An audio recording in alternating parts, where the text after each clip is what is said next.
Psicología de la posible evolución del hombre. P. de Ouspensky. Índice. Introducción. Primera conferencia. Segunda conferencia. Tercera conferencia. Cuarta conferencia. Quinta conferencia. Introducción. He recibido cartas de mis lectores durante algunos años. Todas ellas preguntaban qué había hecho después de haber escrito mis libros, que publicados en inglés en 1920 y 1931, fueron escritos en 1910 y 1912. Nunca pude contestar a estas cartas. Se habrían necesitado varios libros solo para intentar hacerlo. Pero cuando mis corresponsales habitaban en Londres, donde residía desde 1921, los invitaba a ciclos de conferencias que organizaba para ellos.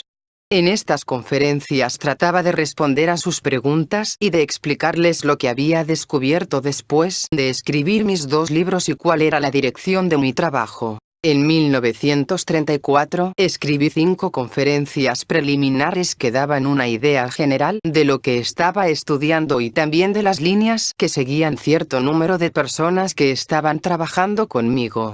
Reunir todo ello en una o hasta en 2 o 3 conferencias era verdaderamente imposible. Así que siempre les advertía que no valía la pena escuchar 1 o 2 conferencias, y que eran necesarias 5, o mejor aún 10, para poder tener una idea de la dirección de mi trabajo.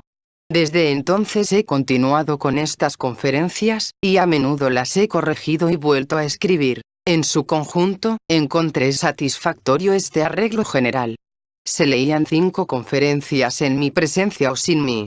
Los oyentes podían hacer preguntas, y si trataban de seguir el consejo y las indicaciones que se les daban, que básicamente se referían a la observación de sí un tipo de autodisciplina, muy pronto adquirían, trabajando, una comprensión bastante más amplia de lo que yo estaba haciendo. Por supuesto que siempre me di cuenta de que no bastaban 5 conferencias, y en las conversaciones que seguían elaboraba y aumentaba los datos preliminares, tratando de mostrarles su propia posición con relación al nuevo conocimiento. Encontré que para muchos de ellos su mayor dificultad era el darse cuenta de que verdaderamente habían oído cosas nuevas. Esto es, cosas que nunca antes habían oído. No se lo formulaban a sí mismos, pero de hecho, cualquiera fuese el tema, trataban siempre de contradecir esto en sus mentes y de traducir lo que oían a su lenguaje habitual. Por supuesto, yo no podía tomar en cuenta esto. Sé que no es cosa fácil el darse cuenta de que uno está oyendo cosas nuevas. Estamos tan acostumbrados a las viejas canciones y a los viejos motivos, que hace ya mucho tiempo que hemos dejado de esperar y dejado de creer que pueda existir algo nuevo. Y cuando oímos cosas nuevas, las tomamos por viejas o creemos que pueden ser explicadas e interpretadas por las viejas.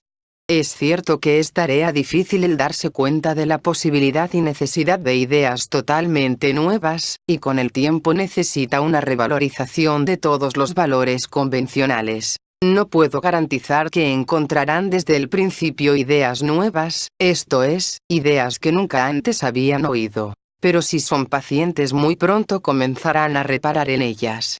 Para entonces les deseo que no las pierdan y que no traten de interpretarlas de la vieja manera. Nueva York, 1945. Hablaré sobre el estudio de la psicología, pero debo advertirles que la psicología de la cual me ocupo es muy diferente de cuanto ustedes pueden conocer bajo ese nombre. Para comenzar debo decir que prácticamente nunca en su historia la psicología ha estado a un nivel tan bajo como en la actualidad.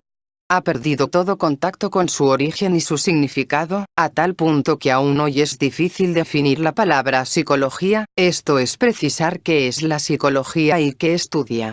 Y es así a pesar de que nunca en la historia ha habido tantas teorías psicológicas ni tantos escritos psicológicos. A veces a la psicología se le llama una nueva ciencia. Esto no tiene ninguna razón. Quizá la psicología es la ciencia más antigua, y en sus rasgos más esenciales, desafortunadamente, una ciencia olvidada.